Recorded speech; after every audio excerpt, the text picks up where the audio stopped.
All right, welcome everybody, and thanks for attending this morning's webinar, MSI Hazards in the Construction Industry. I'm Cheryl Osborne, Musculoskeletal Injury Prevention Advisor with WorkplaceNL. MSIs are the most common workplace injury in Newfoundland and Labrador workplaces, which result in 68% of all WorkplaceNL lost time injuries. Employers are required to protect workers by putting in place controls to prevent hazards. MSI hazards are very prevalent in the construction industry. Today's webinar is part of the Health and Safety Learning Series program designed and delivered by staff at WorkplaceNL to increase the education and awareness of occupational health and safety and return to work in the workplace. The workshops and webinars address the injury priorities and fulfill the strategic mandate of WorkplaceNL.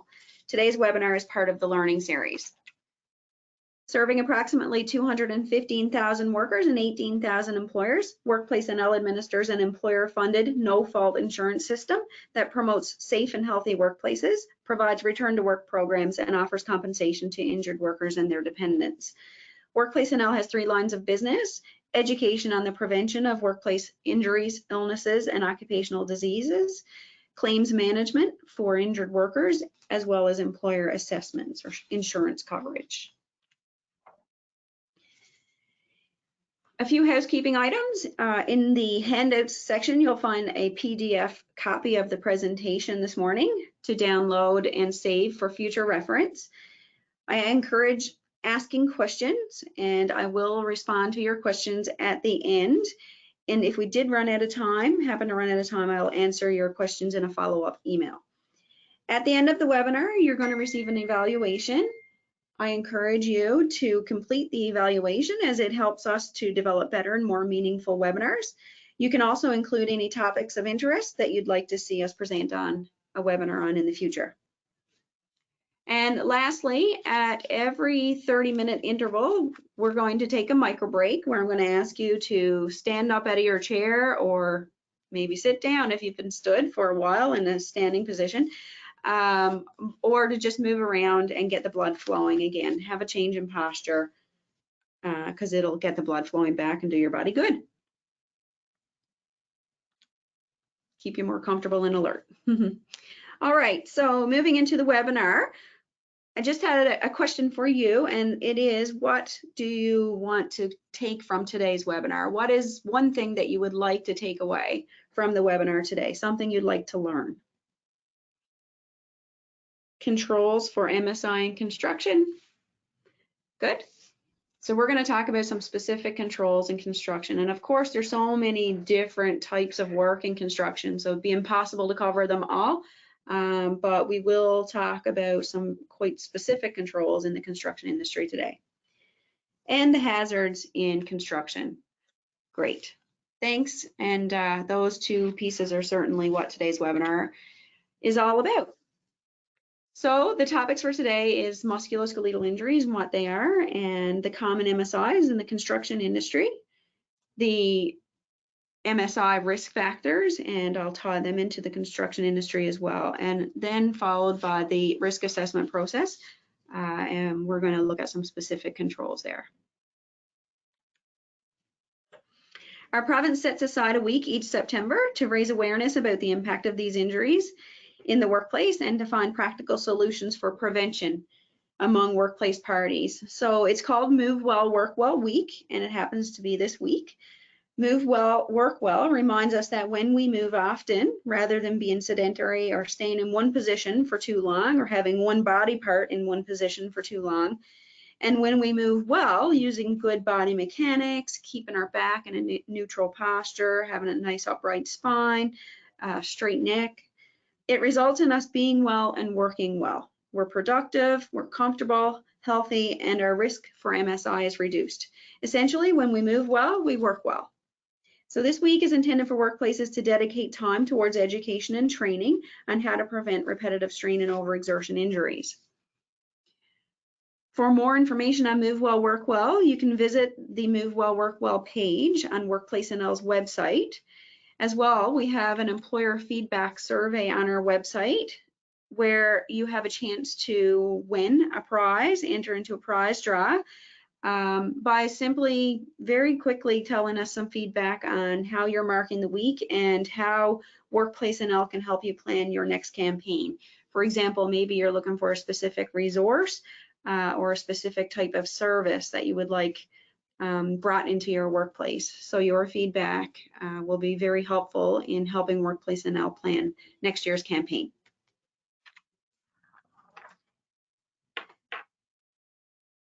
The Newfoundland and Labrador Construction Safety Association, or NLCSA, has an abundance of resources on their website, including toolbox talks, such as the one seen here, regarding MSI prevention. They have many MSI resources.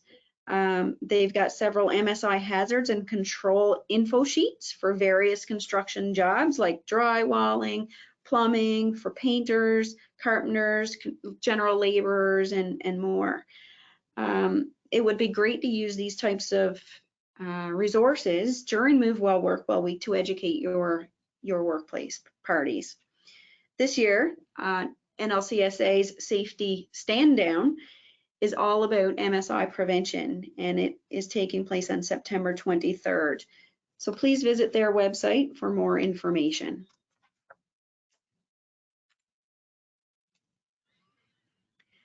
Musculoskeletal injuries are very common in the construction industry. As I mentioned, the risk factors are certainly very prevalent in this industry, especially in workplaces where workers are operating vehicles and equipment, are using hand tools, and they're completing real labor-intensive work.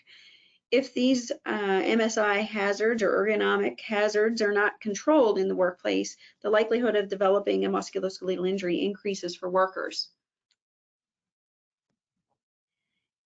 Musculoskeletal injuries are referred to as MSIs for short, and these are injuries or disorders of the muscles, tendons, ligaments, joints, nerves, blood vessels, and related soft tissues. They include injuries and disorders such as sprains, strains, and inflammation that can be caused or aggravated by work. MSI is an umbrella term, and it includes many different injuries and conditions, such as the ones we're going to look at now shortly. It can result, an MSI, any of these injuries and disorders can result from an acute, or some of them can result from an acute traumatic event, such as lifting something that was quite heavy or beyond the tolerance of the person's body tissues. But often MSIs develop over time as a result of cumulative wear and tear and damage on the soft tissues.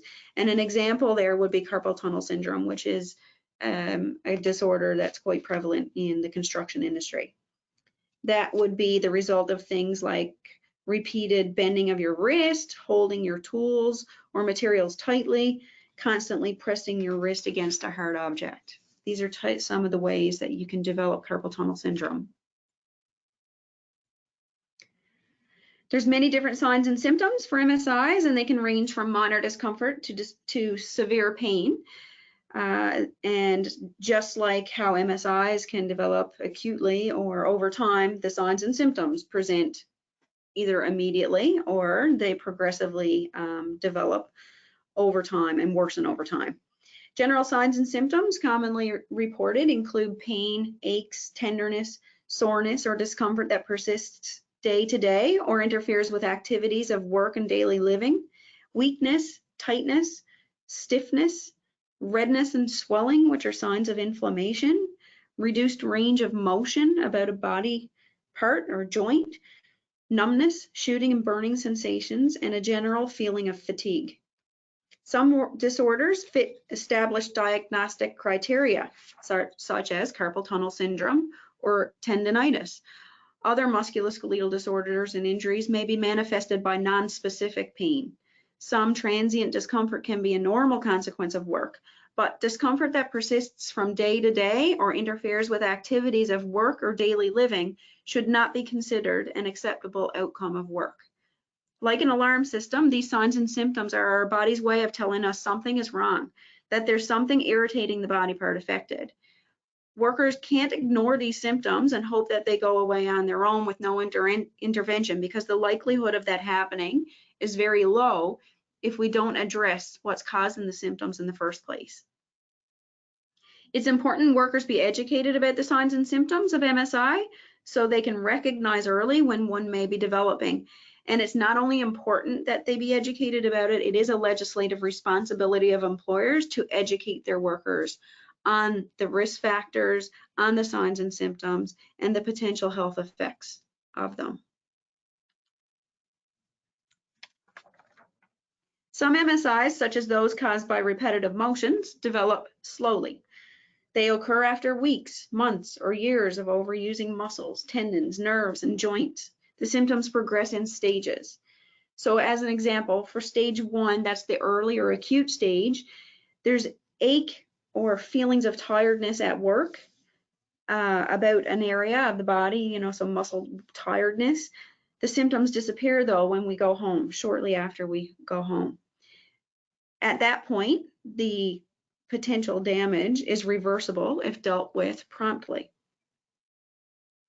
In stage 2, the intermediate stage, pain, aches, and feelings of weakness are occurring not just at work, but also at home. So it's more persistent now. Work is more difficult, but the issue can still be reversed if it's dealt with properly. Stage 3 is that late stage. We're now in, it's considered a chronic issue. Symptoms have persisted, continue to persist, but they're persistent longer now. It's even while we're at rest. So it's basically, it's continuous. Light duties have become very difficult at this point. Sleep is disturbed, and we might not be able to reverse fully the damage that's done. An example here is carpal tunnel syndrome, now requiring a surgery. And sometimes the strength and the use of the wrist and hand is still not the same post-surgery. MSIs can be debilitating for the injured worker in terms of the pain and suffering they incur and the disruptions to one's daily living. Things like the slide says, it hurts to move, having trouble sleeping, I can't lift my kids. How hard is that on somebody? Not being able to work, not being able to contribute to the financial piece in the home as much as they did. Can't play sports, money worries. Families, employers, co-workers, and the community may also be affected when a worker is injured on the job. Workers are not getting a full income. They're disconnected from work and co-workers with possible job or career change if they can't return to their pre-existing job. There's impacts on family life and community life from enduring an MSI, and this may lead to stress, decreased self-confidence, and family tension. Employers may see a decrease in worker productivity and product quality, negative impact on a company's reputation, and a deterioration of worker morale and confidence in the employer's commitment to their health and safety. So we'll now look at some of the common MSIs that are occurring among workers in the construction industry. Tendinitis is a common one. It's an inflammation and soreness in tendons caused by repeated movement of a joint. Depending on where the injury occurs, a different name is assigned to the disease. So common tendinitis problems include tenosynovitis, which is usually in the wrist. Inflammation, this is inflammation in the fluid-filled sheath that surrounds a tendon. There's trigger finger, which occurs in the palm side of a finger, often the index finger. Tendon sheath will grow thicker with tendon sheath will grow thicker, which restricts the gliding of the tendon inside it and may prevent movement. This causes pain, stiffness, and a sensation of locking or catching when you bend and straighten your finger. Use of trigger-activated tools cause this in the index finger or thumb. For example, a roofer using nail guns, too wide grip while squeezing a tool, repetitive forceful gripping, frequent movements of the index finger. A longer trigger, which allows the use of 2 or 3 fingers to activate it, reduces discomfort and it minimizes the risk of this kind of injury. De Quervain's disease is another tendinitis type problem. It occurs when the 2 tendons around the base of the thumb become swollen. The swelling causes the sheath, or the casing, covering the tendons to become inflamed, and this puts pressure on nearby nerves, causing pain and numbness. And then there's epicondylitis, also known as tennis elbow. Symptoms include a burning pain or dull ache, swelling or puffiness, snapping or jerking movements, which is crepitus, ganglionic cysts. Tendinitis is associated with work that requires repetitive motions. For example, frequently reaching overhead, using a staple gun, asbestos abatement workers, for example, or using pliers, rotating or twisting motions, screw driving, forcefully rotating the forearm and bending the wrist against a resisting force. Then there's carpal tunnel syndrome, which is a problem of the nerve in the hand and wrist, and it's caused by repeated bending of the wrist, holding tools or materials tightly, constantly pressing the wrist against a hard object, as mentioned earlier. Hand tying rebar is an example of a task that can increase the risk of carpal tunnel syndrome. Twisting the pliers requires harmful hand and wrist motions. And the classic symptoms would include numbness, tingling, burning, and pain. And in severe cases, there may be a wasting of the muscles at the base of the thumb, a dry, shiny palm, and clumsiness of the hand. And then there's Raynaud's syndrome, or white finger disease, a problem of the nerves and blood vessels in the hands, often caused by using vibrating hand tools. Workers have numbness and tingling in the fingers, often brought on by cold weather. Fingers turn pale white, then blue, and then red. Numbness and weakness prevent a good grip and interfere with the ability to work. Back pain and disc disorders. Very, very prevalent in the construction industry. Probably I should have listed it as the number one MSI to talk about, in fact. So disc disorders such as herniated discs and bulge discs. Lower back problems among construction workers might be related to repeated lifting and carrying of materials. There's a lot of lifting and handling activities in construction. Exposure to whole body vibration increases the risk of back disorders. Kneeling, believe it or not, if we're not having our back in a good neutral posture. Prolonged standing, lifting and twisting at the same time, bending over for long periods of time. Back problems, which seem to appear overnight, might have been building up slowly over a period of time. It's a chronic thing. It's cumulative damage on the back tissues.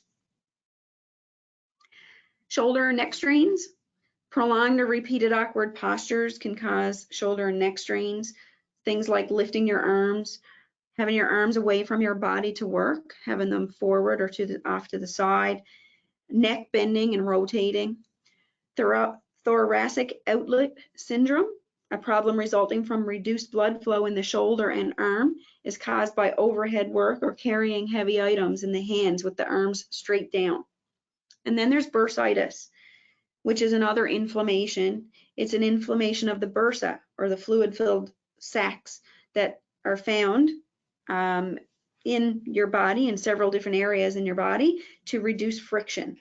So you'll see them around, or they would be found around joints or where a tendon passes over a bone. Excessive, prolonged, and repeated pressures or jolts to joints can lead to bursitis, with symptoms of severe pain and restricted movements. So some example tasks would be carpet laying, striking a tool with the knee like a hammer.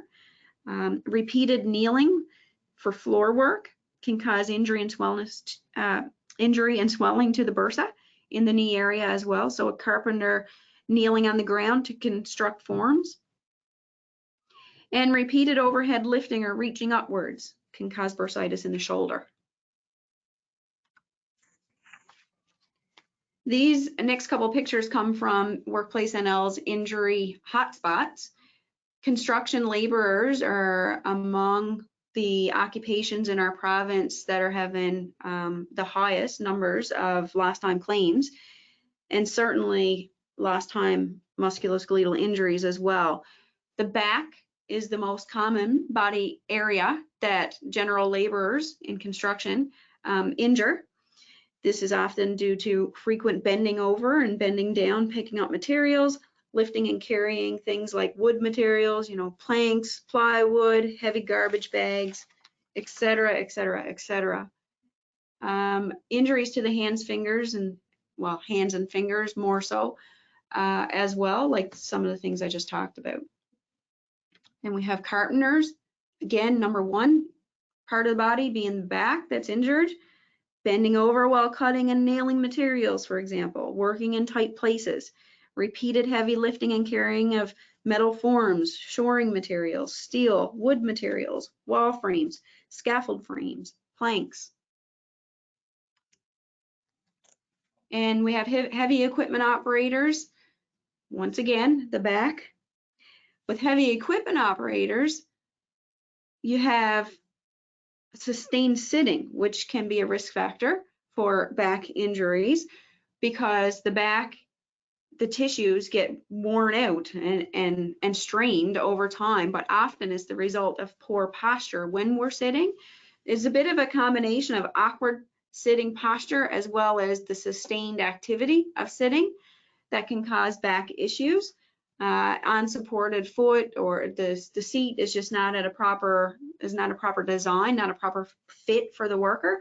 But then you also have that combined effect of a heavy equipment operator having a period of sustained sitting and then getting out of the vehicle and possibly doing some manual handling activities with their body not warmed up and ready for the heavy work that's about to unfold. So naturally then, a warm-up would be a prevention measure for this kind of work. A lot of ear injuries too. So likely hearing loss, I didn't actually dive into that one because I'm more concerned about the MSI related issues. And with hearing, we tend to, that tends to be a focus of our industrial hygienist. But certainly it was something warranting pointing out.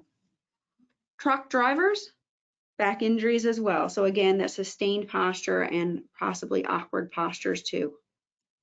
And once again, getting out and doing some lifting and handling activities when the spine has been sat for a period of time or the spine has been still for a period of time.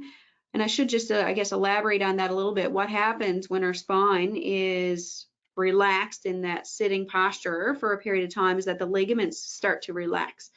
It's called joint laxity, and they now make the spine more unstable because ligaments are designed to actually stiffen and stabilize and keep joints together. But when they're more lax now, and it takes a period of time to get rid of that laxity after getting up from a period of prolonged sitting, then the back is at a greater risk of an injury. So getting out of a vehicle and then offloading the vehicle or loading a vehicle can certainly put someone at a greater risk of a back injury. Now we're going to move into the MSI risk factors, which I've already talked about a number of them, but I guess I'll put a name to them all. So these are the risk factors that I'm going to talk about today. There's 8. The top 4 are the ones that cause the majority of the injuries, but all of them are certainly very prevalent in construction. So I'll speak to all of them. Awkward postures is simply, where a posture is required for a task that is uncomfortable, it's difficult to maintain, or deviates significantly away from neutral posture or a good healthy posture. Then it's an awkward posture. And the more awkward the posture is, in other words, the farther that a body segment moves away from its natural rested position where the muscles are relaxed and not stretched or contracted, well, then the more awkward the posture is and the higher the risk of an MSI, especially when we put ourselves in those postures on a regular basis, frequently, or hold the postures for an extended period of time. Joints in neutral posture have maximum control and ability to produce force with reduced effort. So when we work in awkward postures, it requires more effort on our soft tissues in our body to do the work than if the arm, for example, was in its neutral rested position. And the neutral rested position for the arm, by the way, is with your elbows at your body sides. So now we need to, if we think about ergonomics is about fitting the work to the worker. So we need to figure out how to get the work to come to us so that we can work with our elbows closer to our body sides. Some of the postures that we want to avoid are reaching in front of the body or to one side, reaching overhead, twisting the back, that's a no-no, bending the back forward and backward into one side, especially the low back or our lumbar spine, which is the area that we see the majority of injuries. The low back is not designed for a lot of flexibility, for bending and twisting. It doesn't tolerate it well at all. Another awkward posture is turning the neck or bending the neck in any position, back or down, sideways, kneeling, squatting, or stooping are other examples. So if you look in construction, we have, say, a carpenter who's installing drywall, operating a screw gun overhead with the arm fully extended and wrist bent. A floor layer spreading adhesive using a hand trowel with the arm fully extended out to the side and the wrist bent. Tools, just in general, tools and materials not within arm's reach of the worker. Bending at the waist, squatting and kneeling when we're constructing wall frames, for example, from the floor. Hands above the head, installing wall tile. Back bent over, kneeling. Sustained postures, number 2. This refers to holding the body or a part of the body in one position for an extended period. Sustained postures include sustained sitting, as I referenced earlier, as well as sustained standing, particularly in one place, static standing in one position with little opportunity for movement of the legs and feet. And even if it's a neutral standing posture or a neutral sitting posture, it's the mere length, the duration of that activity increases the risk of injury because it impacts blood flow to certain tissues in the legs and in the back. It can cause blood to pool, in fact, in the legs, static standing and static sitting. There's the raising of the arms overhead for extended periods, gripping of a tool or an object for a continuous period. So that constant gripping, which results in continuous muscle contraction in the arm. And that continuous muscle contraction impacts blood flow to the tissues. It also impacts the space inside the carpal tunnel in the wrist and puts more pressure on the median nerve, increasing the risk of carpal tunnel syndrome. So as a tip, if I don't get back to that, or if I don't get to it in the control section, or if I fail to mention it, one good prevention measure that is within the control of every single person is that when we're not using a tool, just let the tool down. Just don't continue to hold it. Take breaks so that the muscles can relax in the arm and the blood can get flowing back, and we can open up the space in the carpal tunnel again to reduce the strain and tension and pressure on the median nerve. Being bent over, laying flooring and roofing, that could be sustained activities, stooping and crouching and kneeling. A painter holding a bent neck position or keeping their shoulders raised for a long period of time. In all cases, muscles are contracted for prolonged periods, and that results in that inadequate blood flow.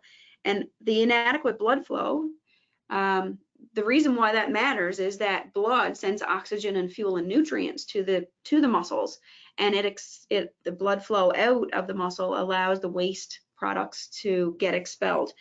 But when we don't have good blood flow, well, then we have a buildup of waste products and not a good amount of nutrients and oxygen and that sort of stuff, and it causes overloading of the muscles and tiring and fatigue.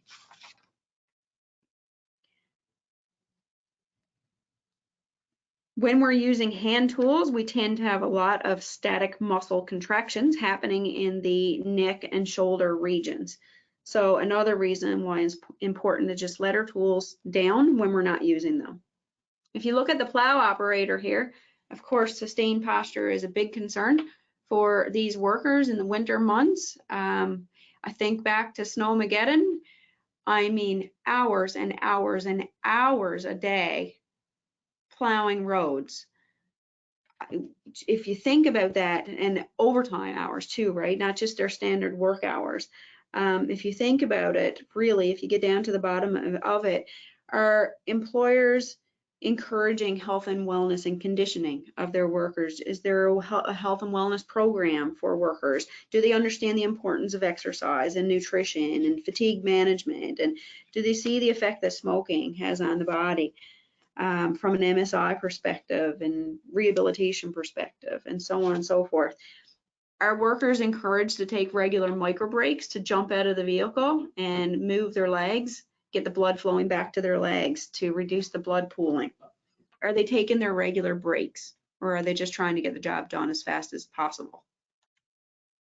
And an electrician, of course, a lot of sustained overhead activities going on with those in that occupation. So this would normally be an activity if I was in a workshop, but I'm just to explain, I guess, what it is this person here is holding their arms out to the sides, just in a static position. So they're holding them out as long as they can. And the activity is that I was going to have everybody do that as long as they can before they start to feel quite tired or symptoms. And some of the symptoms would be burning feelings in the arms that would be felt, and potentially pain for some workers, because we all have we're all individuals. Some of us might have injuries. Some of us might have some physical limitations. Some of us might not even be able to get our arm up as far as, horizontal. But the purpose of this activity would be to have a group of people hold their arms out in this way until they're too uncomfortable to continue to hold it, and just to see the differences in each individual, because we all have individual tolerances. We all bring a lot of individual things, personal characteristics to the table when we come to work. So sustained postures, some people can tolerate more than others. And can you think of work activities that you do that require your arms to be raised for extended periods? How difficult is it for you? All right, I'm going to take a micro break here for about a minute and a half or so. Just going to quickly run to the washroom, and you can feel free to top up your water or coffee or whatever you wish to do.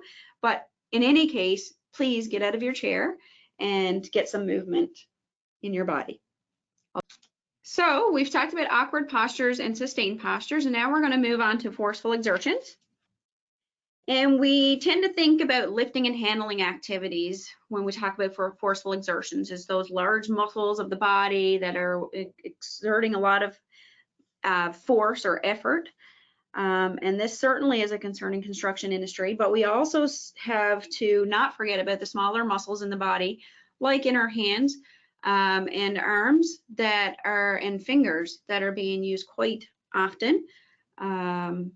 Because we're working with hand tools a lot in construction. Forceful exertions does refer to the effort that a muscle or group of muscles must exert to complete a job or a task. The more muscular effort required to perform a task, the more stress is placed on the body's tissues, such as muscles, ligaments, joints, and intervertebral discs in the back, increasing the risk of an MSI. So we have to think about high force demands that can cause an immediate injury, such as lifting something that's just too heavy to be lifting, which is quite, prevalent in construction work. But also, it's the accumulation of force that adds up over time, decreasing the tolerance of tissues that we also need to consider. So it's lesser amounts of force because we're lifting lighter loads, but we're lifting them on a repetitive basis or fairly regular basis, and it's causing potentially, if we're doing that with awkward postures, it creates even more force and stress and strain on the muscles and other tissues. So that causes injuries too. The back is the most common part of the body injured from forceful exertions. Specifically, overexertion in lifting is the #1 single cause of the majority of the lost time injuries in Newfoundland and Labrador. And it is the lumbar spine, as I mentioned, that is most vulnerable, which is most often injured. But from forceful exertions, there also are a number of shoulder injuries. That's quite common too, especially when loads are handled away from the body, resulting in an awkward shoulder posture.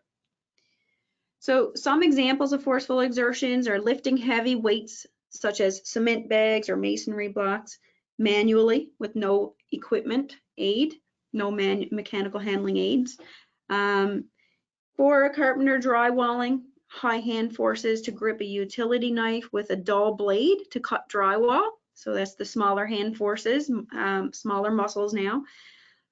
High whole body forces to lift a drywall sheet by themselves.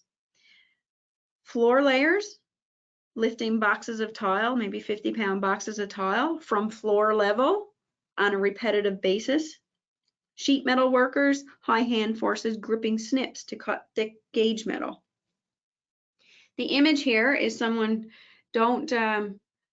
by the way, I haven't even looked at this picture from a PPE perspective, so ignore any possible flaws with the personal protective equipment there. That's not the purpose of this picture. This picture is more so to show the activity at play, which is the one-sided lifting. So at least the person is using a device to assist with the handling of these smaller bricks. However, heavy lifting one-sided is something that we have to pay attention to, because that puts uneven pressure on the sides of our intervertebral discs in our spine. And when you think about it, most people are dominant on one side of the body or stronger on one side of the body. So if this is a regular activity someone's doing, they're probably using the same hand to lift materials when they're only doing one-handed lifting and carrying. God knows how far this is being carried. So that uneven pressure on the discs in the spine can cause little micro tears in the disc, which can eventually lead to some serious problems down the road, like an eventual herniated disc. Repetitive motions refers to using the same muscles repeatedly. It occurs when the same task is performed over and over, or when different tasks are performed using the same muscles or same muscle groups. There's considerably more effort required to do a task over and over and over again using the same muscles. Muscles can fatigue because blood flow is impacted. And small muscles can also fatigue quickly from repetitive motions, such as the muscles in the hands and wrists. So high task repetition, when combined with high forces and or awkward postures, like awkward wrist postures, further increase injury risk. Examples of repetitive tasks would include driving screws in the drywall every couple of seconds for 2 hours without brief rest periods or micro breaks, using the same arm motion repeatedly to spread floor leveler over an open floor for 2 hours without a brief rest period or frequent brief rest periods, placing brick stonework, repeated use of hand tools, painters repeatedly performing the same hand and wrist motions, shoulder motions as well, reaching for paint, especially if the paint is not kept close to them. And also repetitive activities with the manual tying of rebar.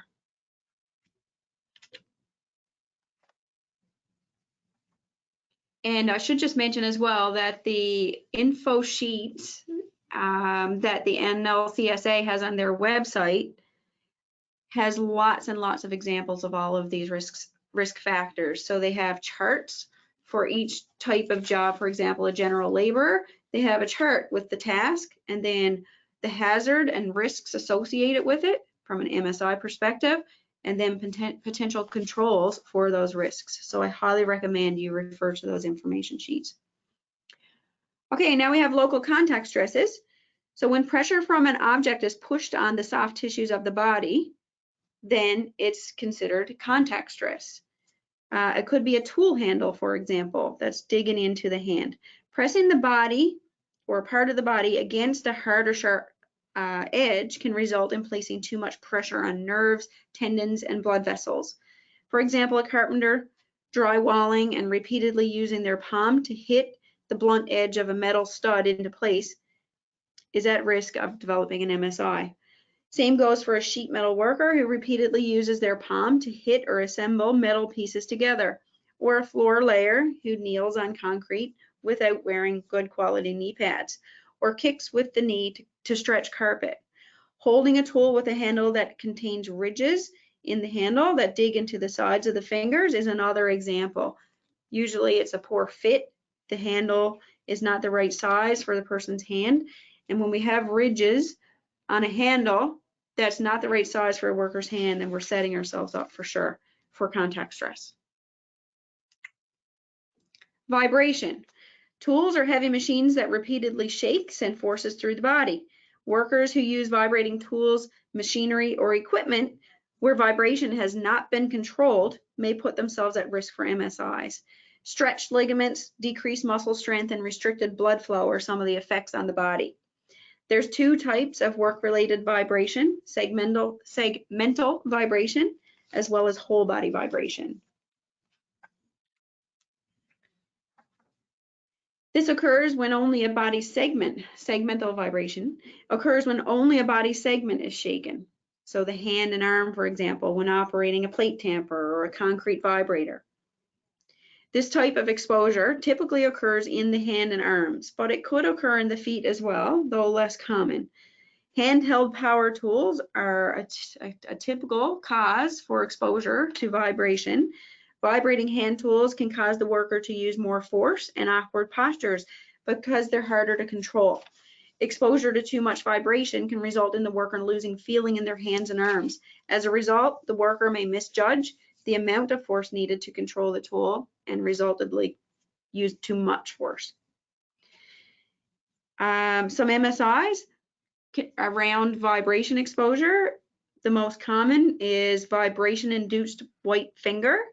It affects blood vessels, and it is the most common condition among operators of handheld vibrating tools. In addition to blood vessels, vibration can cause changes in tendons, muscles, bones, and joints, and can affect the nervous system too. Collectively, these are all known as hand-arm vibration syndrome. Hand-arm vibration exposure is also linked to carpal tunnel syndrome and tendinitis.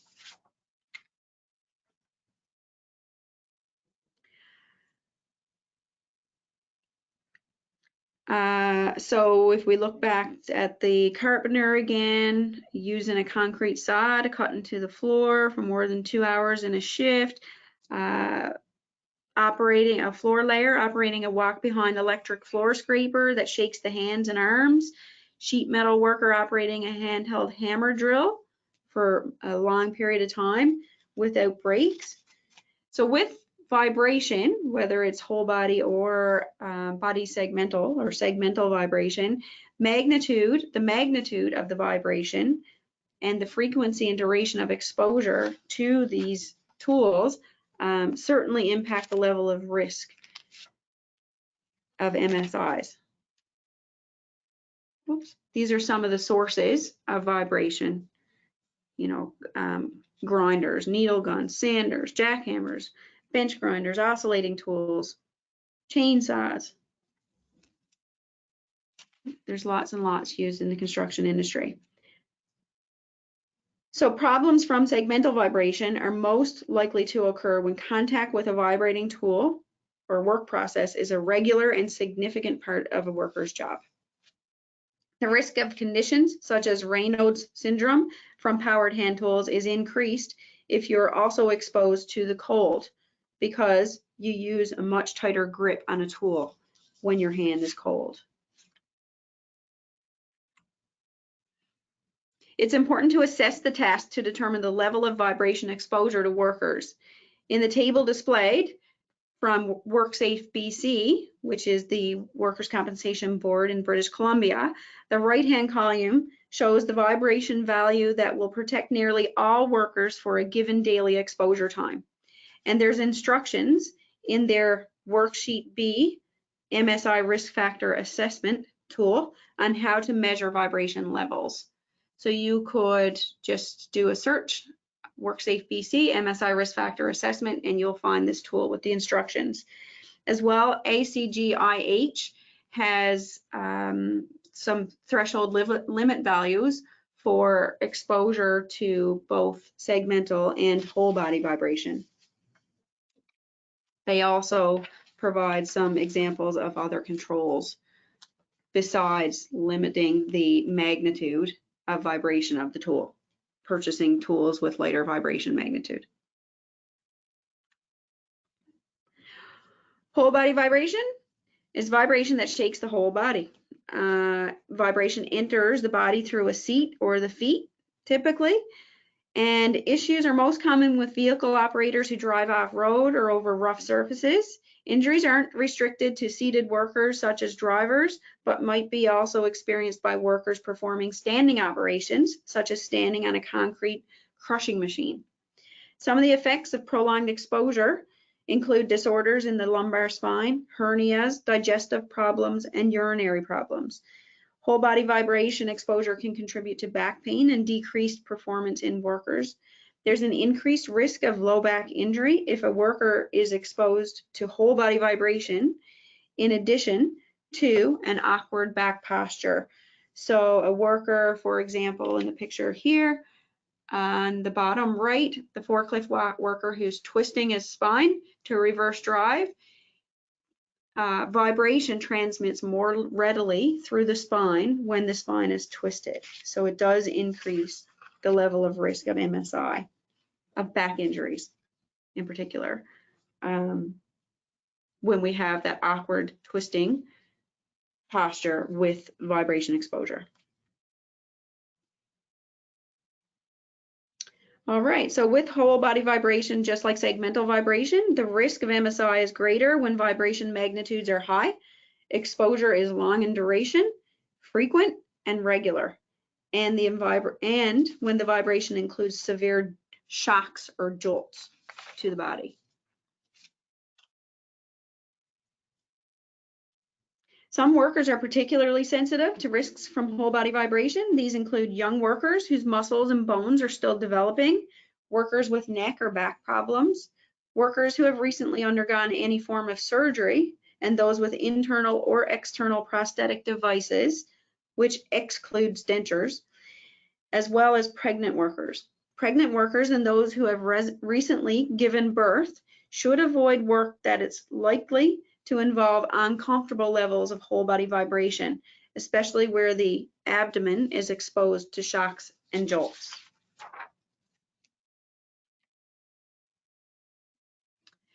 Insufficient lighting. Workers need proper lighting to do their jobs safely and efficiently. Insufficient lighting can lead to workers using awkward postures to see their work.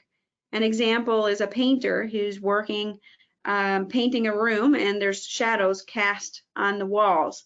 That of course can present some challenges with seeing imperfections on the wall and result in awkward postures. Similarly, too much lighting or glare can also make it difficult to see the work at hand and lead to awkward postures or sustained postures. Glare from sunlight can cause eye strain and affect a person's ability to see. And flickering fluorescent lights can cause headaches and eye strain. And finally, we have adverse temperatures, very warm and very cold work environments, which increase the physical demands of work. Cold temperatures can reduce the blood flow to tissues, resulting in reduced nutrient, fuel, and oxygen supply and increased muscle fatigue. Reduced blood flow can inhibit sensation in the fingers and hands, causing workers to grip tools harder. Hard grips require workers to use more forceful exertions, more muscular force. Cold temperatures also reduce the flexibility of the body. Cold muscles and joints have reduced range of motion, coordination, and strength, requiring more effort to perform every movement. Grip strength is reduced. Workers must exert more force to contract muscles, further reducing blood flow. This is why warming up the body prior to starting physically demanding work is very important. Wearing heavy clothing could restrict movement and handling ability when performing manual handling tasks. Working in hot environments may also lead to increased grip and force of workers' hands when they handle tools with sweaty palms. Work environments with a combination of high temperature and high humidity reduce the ability to evaporate sweat and cool the body. Hot temperatures can also affect a worker's blood pressure, metabolic rate, and core body temperature. When protective clothing must be worn, the risk of overheating increases, as the clothing may not allow heat or sweat to dissipate off the body. High heat and humidity cause workers to tire quickly, making them more susceptible to injury. And inadequate indoor ventilation may lead to fatigue in workers, increasing their risk.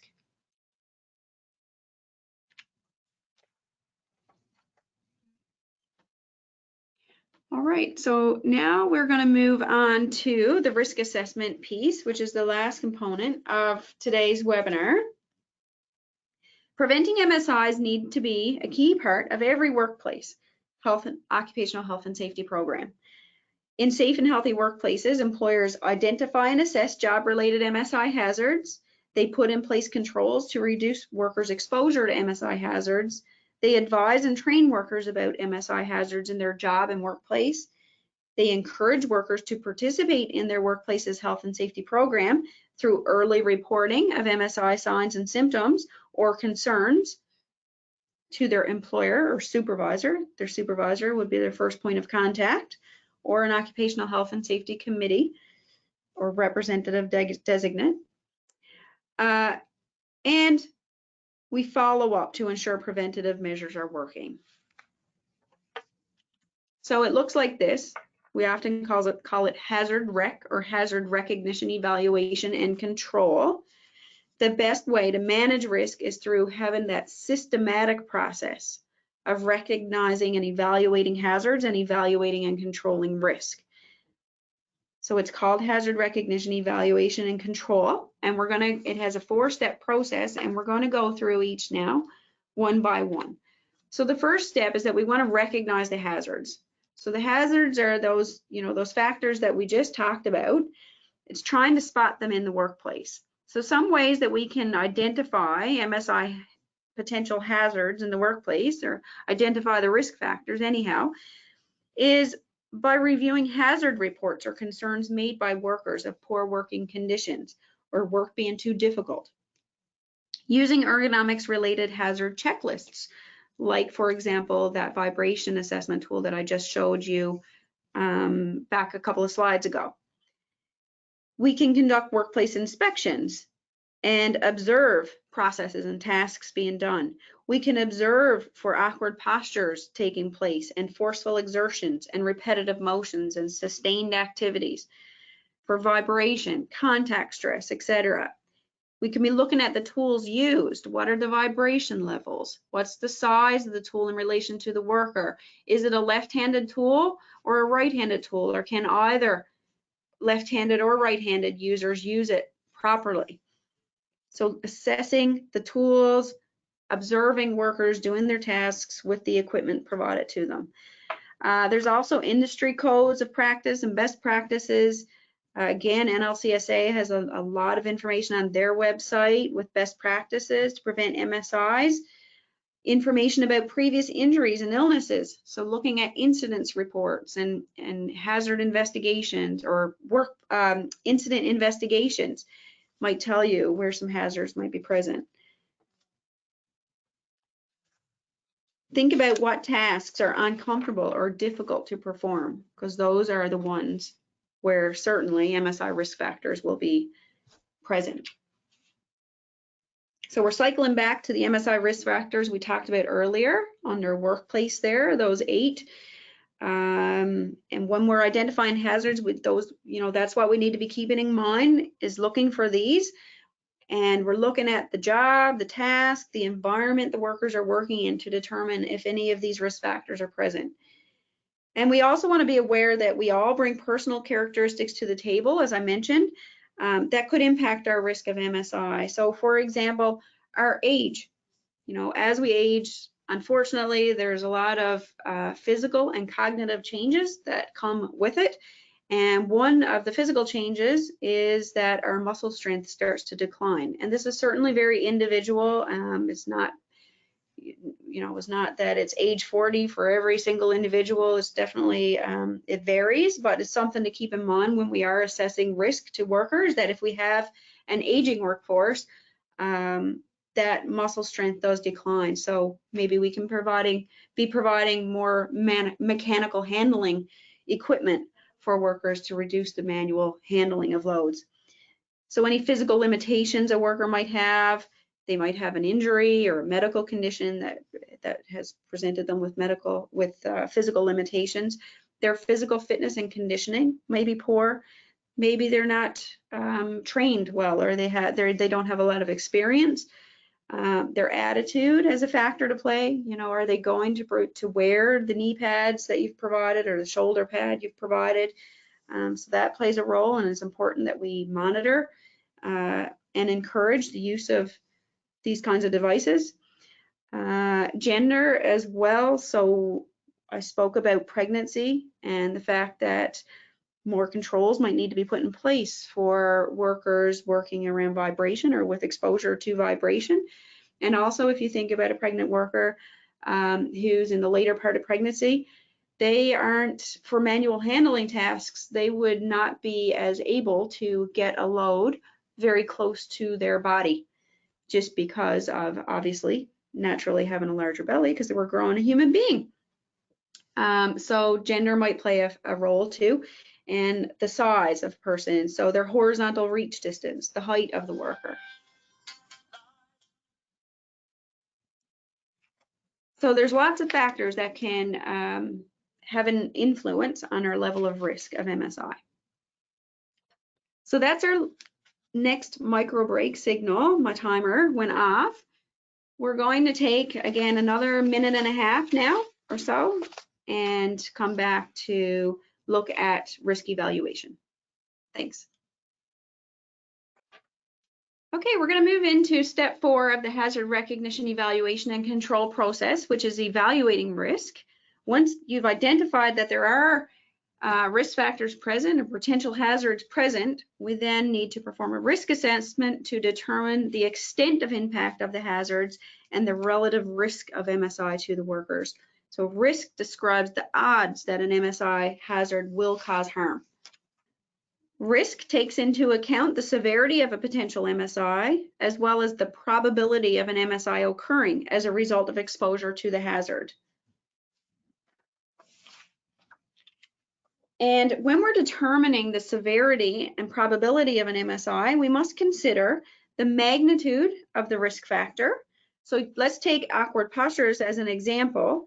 The more awkward the posture is, the more uncomfortable the position is, the farther the body segment moves away from its natural position, the greater the risk. So it's a higher magnitude of a risk factor.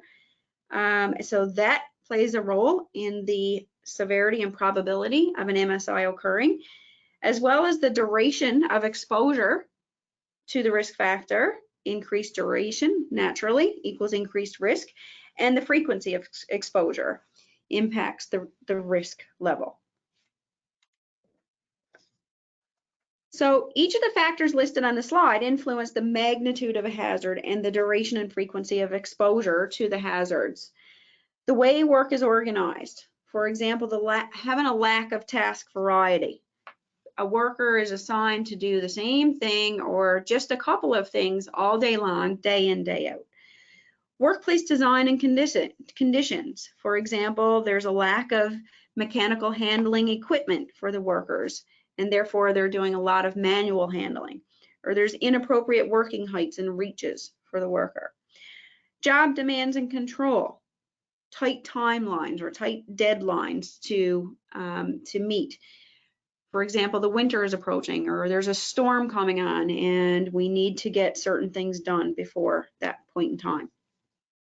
Support in the workplace, having insufficient staffing levels. Characteristics of objects handled, so the weight and size of the load, the bulkiness of the load, the condition of the load. Has the large box of nails been damaged by rain and now the box is falling apart, so it's harder to handle? Load condition or worker characteristics. Pregnant women, again, and individuals with excess body weight are unable to carry loads as close to their spine. That increases the amount of forceful exertions on the back tissues to handle loads because the load is not as close to the body, which causes a person's center of gravity to shift. Instead of being in their base of support, basically in their trunk and between their feet, now the center of gravity shifts to the front of them, and there's more effort required by the back muscles to counteract that extra amount of forward weight. Load location, so loads positioned above the shoulders or below the knees increase injury risk. The safest position is near waist height.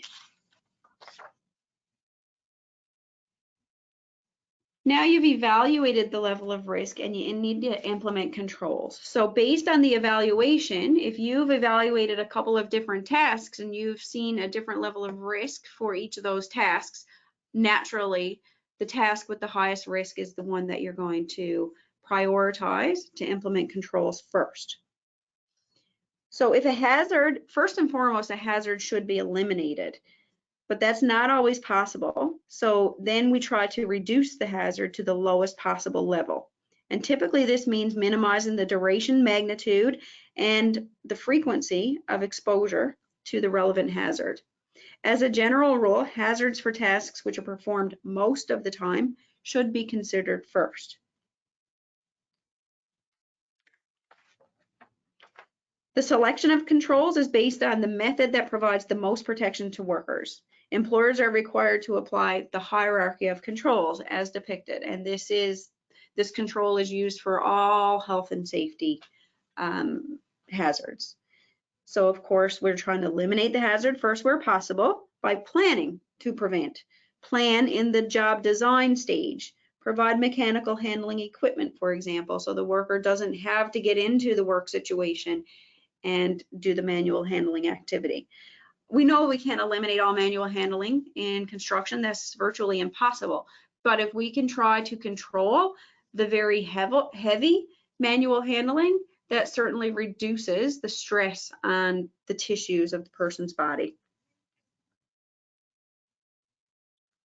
Manual handling equipment then allows the worker to, for example, it could be something that pushes the load as opposed to the worker having to lift and carry the load, and that then reduces the forces on the body.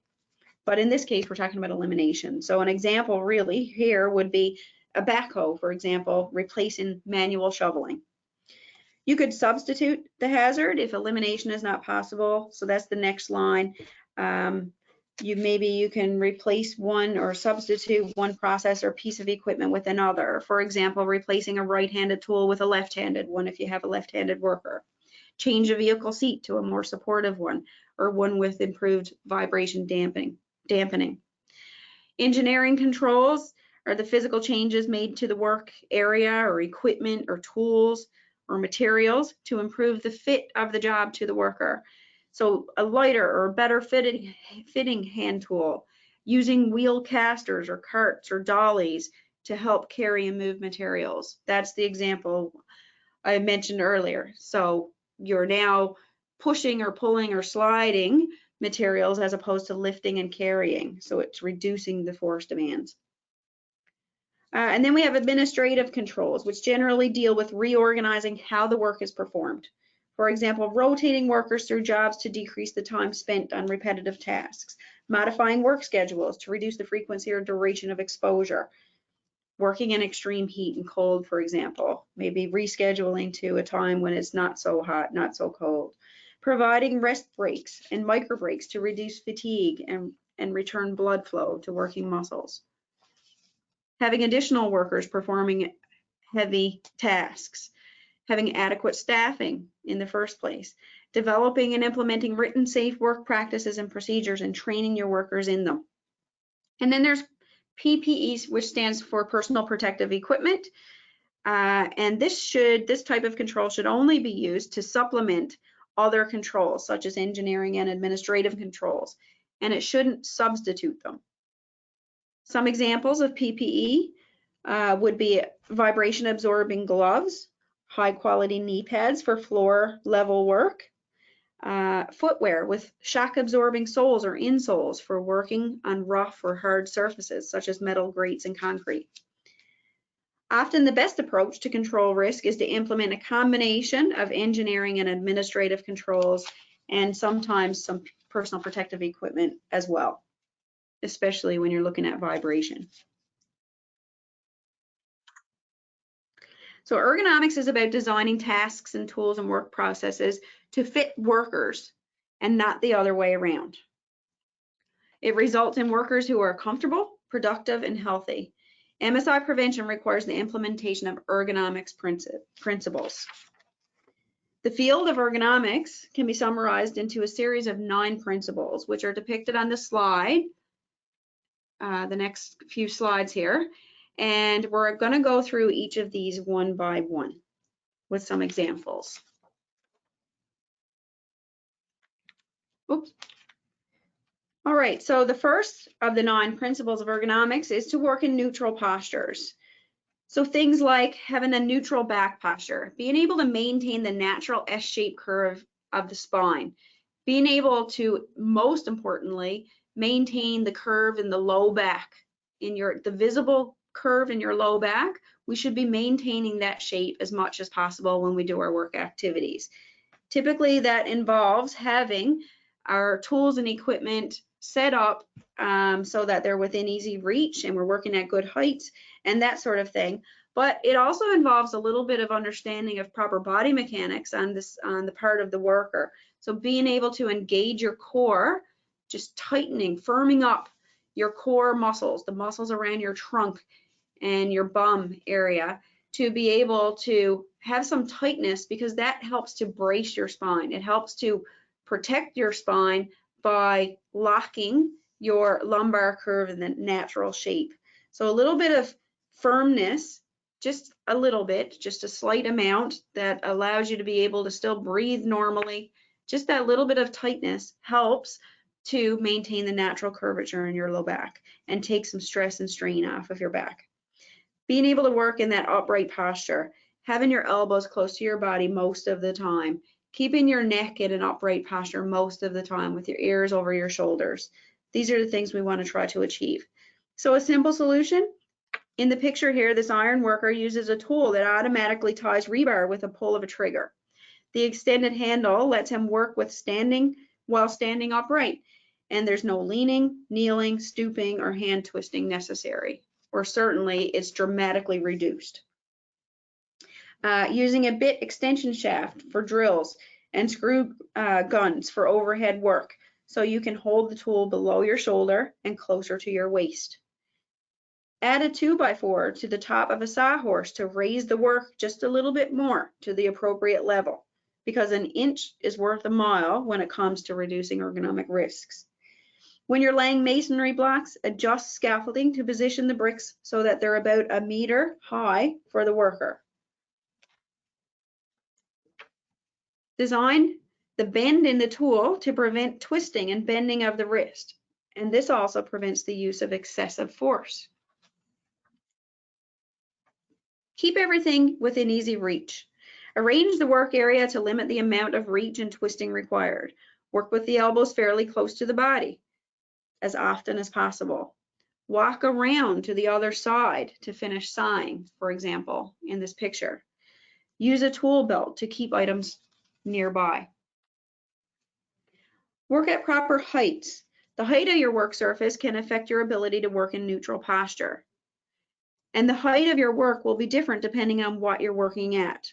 For example, if you're doing some precision type work, if precision is required because it's a visually demanding task, then your work surface or the work should be higher than elbow height. But if you're just doing light work, there's not, the work is fairly light. You don't have to do very precise activities. It's not a very visually demanding job. Typically, that work is done at or slightly below elbow height. But for heavier work, then the work would be lower again, perhaps 20 to 40 centimeters below. It depends on the work, but these are some generic principles that heavier work, downward demanding work, working with heavier objects, like objects that are greater than 10 pounds, then the work should be done below elbow height, typically 20 to 40 centimeters below. So some examples of ways to improve working height, using the sawhorse or workbench or a truck tailgate to reduce back bending, Use devices such as lifts, duck jacks, scissor lifts, and extension poles or stands for operating tools overhead. Using adjustable scaffolds and aerial or other work platforms to raise the whole body closer to the work. Placing materials used often at appropriate heights and less frequently used materials in less desirable locations. Keep our supplies and materials between knuckle and shoulder height and preferably at about waist height. Avoid having to place loads, especially ones that you're accessing regularly or frequently, or heavy loads or large bulky loads. Avoid having them placed on the ground or below knee level. Ideally, it shouldn't be below mid-thigh height, but at the very least, ensure that they are knee level or higher. The things that are stored on the ground or very low levels should be light objects and things that we're accessing less frequently, smaller items. Reduce excessive force. So using things like a powered cocking gun, battery or pneumatic cocking gun. It increases speed, reduces force. Use a ladder hoist to deliver shingles and materials to the roof instead of carrying them up a ladder on your shoulder. Stack materials in appropriate work piles to reduce double and triple handling to find materials. Have delivery drivers unload materials as close as possible to the work area. Balance weight in a tool belt. Carry only the tools that you need. Remove the belt during your break. Shovel on the left and right sides to minimize muscle imbalances. So share the workload between the left and the right sides. When we're hanging drywall overhead, use plasterboard lifts to raise the board and hold it in place at the desired height while fastening. Position work materials, for example, wood materials, tools, and rebar close to the work location to reduce walking and carrying. Ensure proper maintenance of tools, so unnecessary increased physical demands can be avoided, like using a stripped drill bit.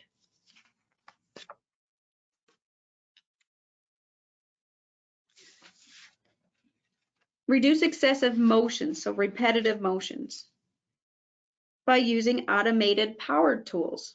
Schedule enough workers for the job so that the same workers are not exposed to more repetition than necessary. Have task variety, job rotation. Incorporate regular micro breaks into a worker's day so that they can just take even 15 seconds to be able to stand back, let go of a tool, get the blood flowing back to the tissues again, because when we use the same tissues on a repetitive basis, the tissues fatigue and tire and blood gets reduced to them. So just let the person be able to step back for a few seconds on a regular basis to let go of a tool and just rest the body and get blood flowing back again. And of course, encourage regular breaks for the longer break periods for even more improved muscle recovery, tissue recovery. Maintain sustained postures. Minimize, should I say, sustained postures. We can use tools with extended handles, as I mentioned, to remove the bending over and the stooping and squatting down. Alternate kneeling and standing work. Incorporate changes in position or short breaks into the job or workstation to avoid static work situations. So micro breaks are very important for this piece as well. Minimize contact stress. Use tools that are the proper size for the worker's hand. Use tools with handles long enough to extend beyond the palm and without sharp or hard edges that dig into the fingers. Use the proper tool for the job. Avoid using the hand or the knee as a hammer.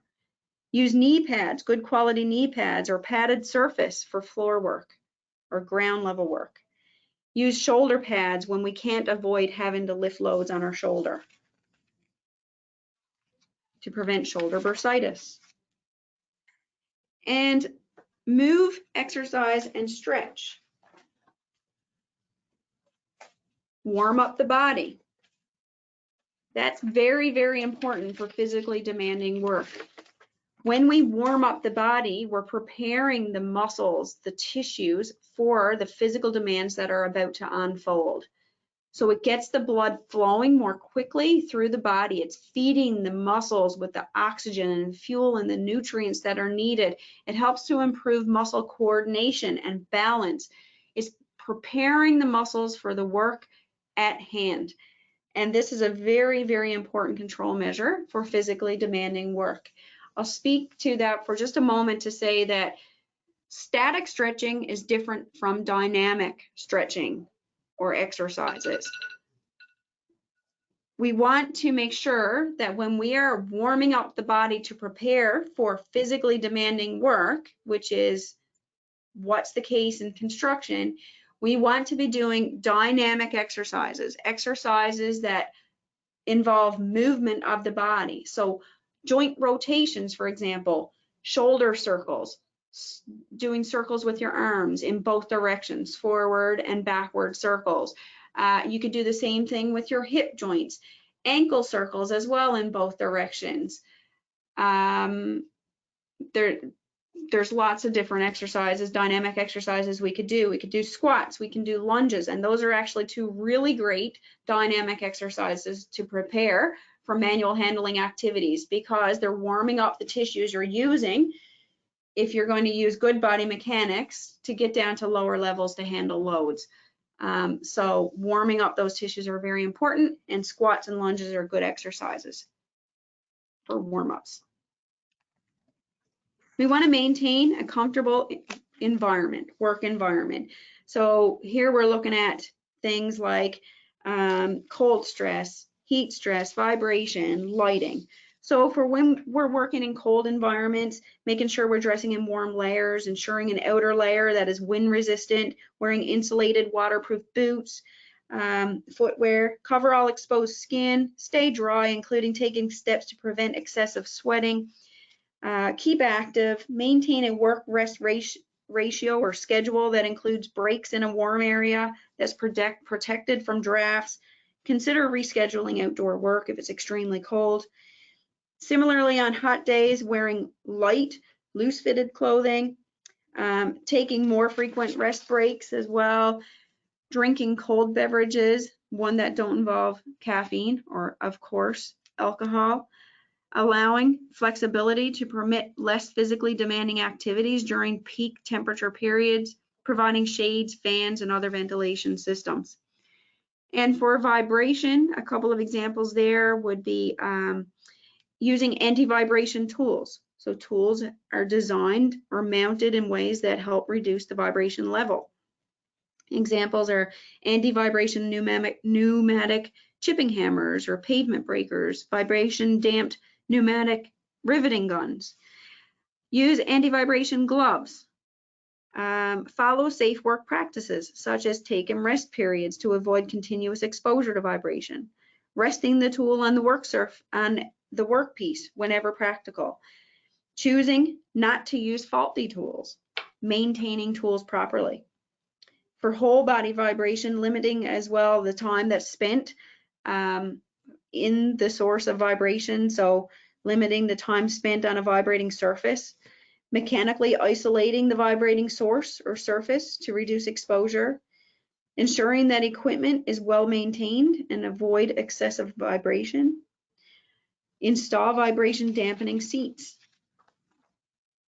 in your vehicles.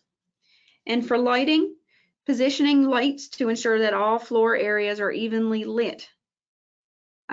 Making sure that the lighting levels allow for safe passage through the premises to avoid slips, trips, and falls and that sort of thing. Making sure that we can see any hazards, obstructions, and spills. And finally, those were the 9 principles, ergonomics principles, but I've added this last one, and that is to reduce your personal risk factors. One of the easiest things that we can do to ourselves, maybe it's not the easiest, but it's something that we certainly have control over at the worker level to avoid MSIs, is to keep ourselves healthy. This includes things like getting lots of exercise, being physically conditioned, eating healthy foods, drinking lots of water, maintaining good posture, getting adequate rest, and doing these things will decrease the personal risk factors that we bring to the table each and every day at work.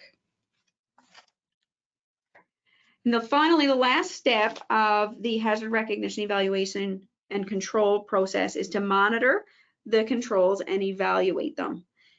New controls might need to be implemented if the original ones were not considered to be effective or not effective enough. So proactively follow up with your workers and the supervisors to ensure that controls are being executed properly or used properly, and get the opinions of the people who are using the tools about their effectiveness. Sometimes we might need to make some changes. The process of developing recommendations, implementing them, and following up with an evaluation must continue until the design matches the needs of the workers without negative consequences for their work and their comfort. So finally, today's webinar discussed what musculoskeletal injuries are. We looked at a lot of the common musculoskeletal injuries in the construction industry and many of the risk factors in this industry. We also then explored the risk assessment process, so having a systematic process for recognizing, evaluating, and controlling and following up to make sure that controls are effective and to make sure that hazards are effectively eliminated or minimized. Those in the construction industry are at a high risk for injury, as well as, which includes many MSIs. They're at a high risk of lots of different kinds of injuries, but certainly MSIs are one of them. Repeated motions, so repetitive motions, awkward and sustained postures, and forceful exertions, contact stress and vibration are probably the highest risk factors in this industry. Ergonomics should be part of the OH&S program. Ergonomics principles should be built into the design of work. Use the ergonomics principles to lower your level of risk of MSIs in your workplace. We have a webinar tomorrow called Ergonomics Protecting the Aging Workforce. The next day is MSI Tips for a Healthy Workday. Also on Thursday, I forgot to mention earlier, I hope nobody's tapped out yet, but MadeSafeNL and WorkplaceNL are co-facilitating a webinar, which is hosted by MadeSafeNL Thursday at 2 o'clock. So September 23rd at 2 o'clock, it's MSI Hazard Recognition, Evaluation, and Control for manufacturing and fish processing industries. And Tina, I believe you are going to post the link to that to be able to register for that webinar. I'm just seeing here through the chat. And if you haven't, if you could please put a link to the to register for that webinar if that's something that you're interested in. You have to go directly through MadeSafeNL's website. On Friday, we're doing computers and mobile computing devices, so looking at MSI prevention tips around the use of computers. And then on September 28th, creating a harassment prevention plan.